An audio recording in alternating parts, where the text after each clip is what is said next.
Hello students, welcome to second tutorial. और आज हम क्लास 8 के लिए ये वीडियो लेकर आए हैं आपके बीच। ये chapter crop production and management के लिए ये वीडियो तैयार की गई। तो जैसा कि आप लोगों की रिस्पांस काफ़ी अच्छी मिल रही है, लेकिन एक समस्या आ रही है व्यूअर को इस वीडियो को सर्च करने में। तो मैं उन लोगों के लिए जिन्हें ये समस्या आ रही है, तो आप लोगों को कुछ नहीं करना है, सिर्फ हैशटैग साइंस फिर हैशटैग बायोलॉजी आप टाइप कर लें और ये वीडियो आसानी से आपके स्क्रीन पर वो व्यू हो जाएगा। तो आज का चैप्टर स्टार्ट करते हुए आज के चैप्टर को हमने लिया है क्लास 8 से, रिपीट कर दूं, क्रॉप प्रोडक्शन एंड मैनेजमेंट। तो सबसे पहले इस चैप्टर को स्टार्ट करने से पहले हमें फूड की जानकारी होनी चाहिए, ठीक है। तो जैसा कि ये टाइटल से क्लियर है, ये crop production and management. Crop क्या है, उसके प्रोडक्शन क्या है और उसकी मैनेजमेंट क्या होती है। तो क्रॉप जैसा कि हमें हिंदी वर्ड से क्लियर होता है, ये फसल होता है। तो ये फसल के प्रोडक्शन की ज़रूरत क्या होती है, तो ऑब्वियसली हमें फूड की आवश्यकता होती है और जिसे लेने के लिए हमें क्रॉप की ज़रूरत होती है। तो सबसे पहले हमें फूड की जानकारी होनी चाहिए। फूड क्या है, तो आमतौर पे फूड हम लोगों के लिए भूख मिटाने का एक साधन होता है, ठीक है। और एक इस कंटिन्यू करते हुए इस वीडियो को हम कंटिन्यू करें उससे पहले आप लोगों को एक चीज़ बताना हम भूल गए। हमारे इंडेक्स बॉक्स में आज क्या है स्टूडेंट्स, देख लेते हैं। तो इंट्रोडक्शन सबसे पहले हम लोग ये बात करेंगे जो जिसको हमने शुरुआत भी कर दी थी। फूड दूसरा टॉपिक है हमारा, फूड तीसरा टॉपिक है हमारा न्यूट्रिएंट्स, चौथा टॉपिक है हमारा क्रॉप एंड इट्स टाइप्स, ठीक है स्टूडेंट्स। तो कंटिन्यू करते हैं। तो हम जैसा हम बता रहे थे कि फूड हमारे भूख को मिटाने का एक साधन होता है, लेकिन ये सिर्फ भूख ही नहीं मिटाता है स्टूडेंट्स, ये हमारे बॉडी को न्यूट्रिएंट्स प्रोवाइड भी करता है। और न्यूट्रिएंट्स के बगैर हमारी लाइफ इम्पॉसिबल है। न्यूट्रिएंट्स क्या होता है, न्यूट्रिएंट्स वो केमिकल सब्सटेंस होता है हमारे बॉडी में, वो जाकर बॉडी में जाकर एब्जॉर्ब होता है, डाइजेस्ट होता है, एब्जॉर्ब होता है और उन न्यूट्रिएंट्स का हमारे बॉडी में सेल्स के द्वारा इस्तेमाल किया जाता है। और वो सेल्स फिर उस न्यूट्रिएंट को इस्तेमाल करके हमारे बॉडी के ग्रोथ के लिए और एनर्जी को प्रोवाइड करने में वो कंटिन्यूअस लाइफ टाइम काम करता रहता है। तो जैसा कि सेल कंटिन्यूअस काम करेगा किसके बिहाफ में, न्यूट्रिएंट्स को एब्जॉर्ब करने के बिहाफ में, लेकिन उससे पहले हमें न्यूट्रिएंट्स का सोर्स लेना होगा। तो न्यूट्रिएंट के सोर्स के लिए हमें क्या लेना होगा, फूड लेना होगा। फूड कहाँ से हमारे पास आएगा, तो क्रॉप के माध्यम से आएगा। क्रॉप कैसे आएगा, तो क्रॉप के लिए हमें एग्रीकल्चर करना होगा, है ना, तो उसके प्रोडक्शन पर ध्यान देना होगा। तो सबसे पहले हम इंट्रोडक्शन में ये देना चाह रहे थे आप लोगों को कि क्रॉप क्या है और क्रॉप के एडवांटेज क्या है। तो क्रॉप हमारे लिए फूड आइटम है और उसके एडवांटेजेस हैं कि हमें वो न्यूट्रिएंट्स देता है। ये हमारा इंट्रो पार्ट था। तो अब हम डिटेल्स में चले जाएं। आपके ये बोर्ड पे ये मार्क किया हुआ है, डिटेल्स में अगर जाएं तो सबसे पहले हमने फूड को डिफाइन किया है। फूड के लिए हमने क्या कहा है, a substance consumed to provide nutritional support for an organism which is usually of plant or animal origin and contains essential nutrients। तो ये स्टेटमेंट से क्लियर है कि फूड वो सब्सटेंस है जो न्यूट्रिशनल कंज्यूमशन होता है और वो न्यूट्रिशनल सपोर्ट देता है हमें, और जिसकी मदद से जो हमारे लिए एसेंशियल कंटेंट है। तो इसके बाद हमारे पास टॉपिक है न्यूट्रिएंट्स। फूड का हमने डिस्क्रिप्शन दिया, आप अपने नोटबुक में फूड के इस डेफिनेशन को राइट डाउन कर लेंगे। हाँ, हमने डिक्टेट कर भी दिया है। आप वीडियो को आप रिपीटेटिवली सुनेंगे और सुनने के बाद उसे ठीक से आप अपने नोटबुक में राइट डाउन कर लेंगे, ठीक है। इसके बाद हम कंटिन्यू करते हैं न्यूट्रिएंट्स में। न्यूट्रिएंट्स क्या होता है, न्यूट्रिएंट्स एसेंशियल सब्सटेंस होता है हमारे लिए जो हमारे बॉडी को नरिश करता है, मतलब पोषण करता है, और ये पोषण हमारे लाइफ को मेंटेन करता है। हमारे इस पोषण से हमारे लाइफ को एक गति मिलती है, हम अपने लाइफ को रेगुलर वे में और कंटिन्यूअस एक एनर्जेटिक वे में हम चला पाते हैं। अगर हमारे बॉडी में न्यूट्रिएंट्स कंटेंट कम होगा तो हमारे डेली लाइफ के रूटीन पर इसका असर पड़ेगा। तो हमें न्यूट्रिएंट्स एक प्रॉपर डाइट में लेनी होती है और उस न्यूट्रिएंट्स के माध्यम से हमें कार्बोहाइड्रेट, प्रोटीन, फैट, विटामिन्स मिलता है। कार्बोहाइड्रेट एक ऐसा केमिकल कंपाउंड है जो हमारे बॉडी में एनर्जी मेकिंग का काम करता है, जो हमारे बॉडी को एनर्जी प्रोवाइड करता है। दूसरा, प्रोटीन, जो हमारे बॉडी के मैन्युफैक्चरिंग में हमारे सेल्स को या फिर टिश्यूज़ को रिपेयर करना या फिर उसे नए तरीके से बनाना और बॉडी के ग्रोथ में उसका इस्तेमाल किया जाता है। तीसरा, फैट, ये एक एक्स्ट्रा रिसोर्स है एनर्जी का, ठीक है।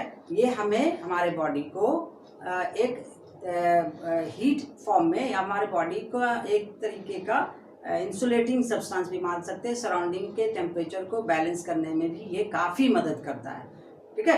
तो अगर ये फैट ना हो, हर एक चीज़ की एफिशिएंसी और डिफिशियंसी का एक इम्पैक्ट पड़ता है बॉडी में, तो हमें इस चीज़ का बैलेंस्ड वे में लेना होता है इसे। तो इसको फैट हमारे बॉडी को एक एक्स्ट्रा एनर्जी का रिसोर्स होता है, ठीक है। ये कार्बोहाइड्रेट के एनर्जी से डिफरेंट होता है। कार्बोहाइड्रेट के एनर्जी को हम डेली वर्क में इस्तेमाल कर लेते हैं, जबकि फैट के एनर्जी को हम हमारे बॉडी के सेल्स जमा रखते हैं और वो इंटरनल किसी प्रोसीड्यूर में वो हेल्प करता है। इसके बाद विटामिन्स में आते हैं। विटामिन्स हमारे बॉडी को इम्यून प्रोवाइड करता है, इम्यूनिटी देता है, एक स्ट्रेंथ देता है to fight against the diseases, और बहुत सारे इस तरीके के स्टेमिना एंड स्ट्रेंथ हमारे बॉडी को देता है। अब हम आते हैं अगले टॉपिक पे, क्रॉप एंड इट्स टाइप में। यहाँ से आपके इस चैप्टर का ये फंडामेंटल टाइटल शुरू होता है, ठीक है। हमने इंट्रोडक्शन दिया था, फूड हमने बताया, हमने न्यूट्रिएंट्स बताया, और अब आपके इस चैप्टर का टाइटल शूट स्टार्ट होता है। तो ये क्या है? Crop and its types. तो क्रॉप क्या है, सबसे पहले इसको हम डिस्क्राइब कर दें। क्रॉप में हमने लिखा है crops are living plants grown by farmers. अब देखिए, फार्मर्स का नाम यहाँ क्यों लिया गया?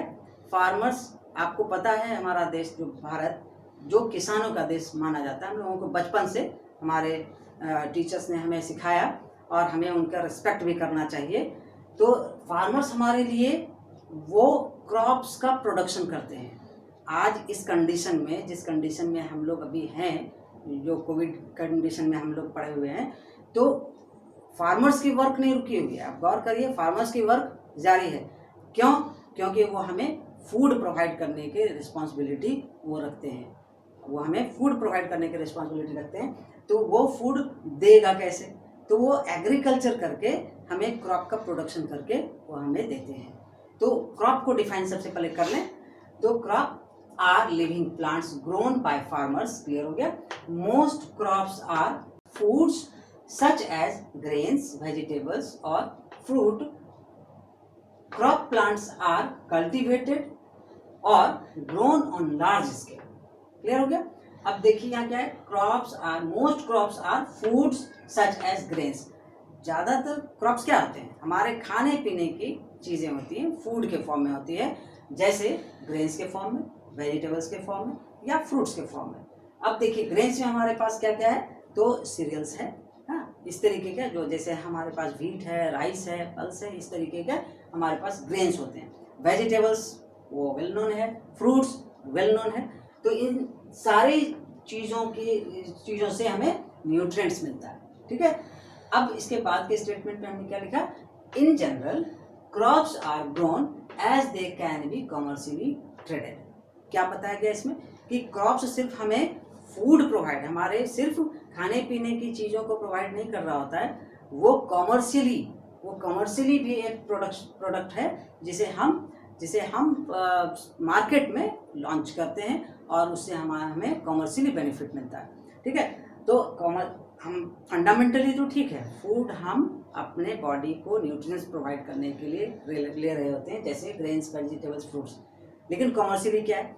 जूट है हमारे पास, कॉटन्स है हमारे पास, इस तरीके के और भी फाइबर्स हैं हमारे पास, बहुत तरीके के और भी क्रॉप्स की कैटेगरीज हैं जो हम कमर्शियली उसका प्रोडक्शन करते हैं। तो अब आते हैं हम टाइप्स ऑफ क्रॉप में। टाइप्स ऑफ क्रॉप में हमारे पास 3 कैटेगरी के क्रॉप्स हैं, जिसे सीजन के बिहाफ पे बांटा गया है, सीजन के आधार पर बांटा गया है, ठीक है। पहला है खरीफ क्रॉप, दूसरा है रबी क्रॉप और तीसरा जायद क्रॉप। खरीफ क्रॉप में हम जब आएंगे तो उसके लिए हमने कॉलम बनाया है grown in, harvested in and उसके लिए एग्जाम्पल। तो ग्रोन इन का मतलब ये कब इसके लिए वो प्रोडक्ट कराने का एक सीजन कब होगा, हार्वेस्ट, उसकी कटाई कब की जाएगी, और उसके लिए फिर एग्जाम्पल दे दिया गया है। तो खरीफ क्रॉप में जब हम आते हैं तो देखिए ग्रोन इन में हमने दिया है मानसून, होता ही है मानसून सीजन। तो इसका सीजन क्या हो गया, मंथ क्या हो गया, इसका मंथ हो गया जून टू सितंबर। इसके बाद हार्वेस्टिंग होता है, harvesting at the end of monsoon season और अक्टूबर टू नवंबर के आसपास। और एग्जाम्पल में क्या हो गया, मैच एंड कॉटन। देखिए कॉटन यहाँ कमर्शियल प्रोडक्ट हो गया, कमर्शियल क्रॉप हो गया।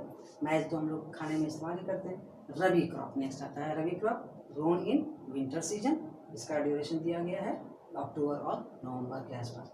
फिर हार्वेस्टेड इन अप्रैल मई के आसपास। और एग्जाम्पल में दिया गया व्हीट, ग्राम एंड मस्टर्ड। हाँ, इसके बाद आते हैं जायड क्रॉप। जायड क्रॉप साल में 2 बार किया जा सकता है, क्योंकि in between the two rabi and kharif season के बीच ये कराया जाता है। ठीक है, अब आते हैं जायड क्रॉप में, तो कैसे होगा पहले, तो grown in between March and June. फिर हार्वेस्टेड क्या होता है, हार्वेस्टेड में अप्रैल के आसपास और एक सीजन। इसके बाद ले लें एग्जाम्पल में हम आते हैं तो ककम्बर और वाटरमेलन। ये आपके पास डिटेलिंग हमने दी क्लास 8 के लिए। ये इतना आपको आज का वीडियो हमने तैयार किया। अब नेक्स्ट वीडियो में हम आपको इसके नेक्स्ट सेगमेंट में एग्रीकल्चर के बारे में हम लोग डिटेल ले लेंगे। तो जैसा कि हमने अभी कहा कि नेक्स्ट वीडियो में हमने एग्रीकल्चर पार्ट को हमने रखा है। और एक चीज़ स्टूडेंट इस बात का ध्यान रखेंगे हम लोग कि जब भी कोई वीडियो हम लोग तैयार करेंगे, छोटे छोटे वीडियो सेगमेंट में हेल्दी कंटेंट को डालते हुए हम इस चैप्टर को कंप्लीट करेंगे। ठीक है, तो इस क्रॉप प्रोडक्शन मैनेजमेंट के कुछ पार्ट्स हमने तैयार किए हैं वीडियो के, और ये डिफरेंट पार्ट्स में हमने इस चैप्टर को कंप्लीट किया है। तो नेक्स्ट वीडियो जो आपका होगा वो एग्रीकल्चरल पार्ट से होगा। एग्रीकल्चर, इसका जो प्रोडक्शन प्रोसेस होता है, कैसे करेंगे, प्रोसेस क्या होता है, इसके बारे में हम लोग डिटेल लेंगे। टिल देन स्टूडेंट्स, आप ठीक से पढ़िए और वीडियो देखने के बाद कमेंट बॉक्स में ज़रूर कमेंट करिएगा, इसे लाइक करिए और सब्सक्राइब भी कर दीजिएगा। अगर कर चुके हैं तो अच्छी बात है, और अपने दोस्तों को भी शेयर करिए वीडियो अगर अच्छा लग रहा है तो। ठीक है, thank you, till then, bye bye.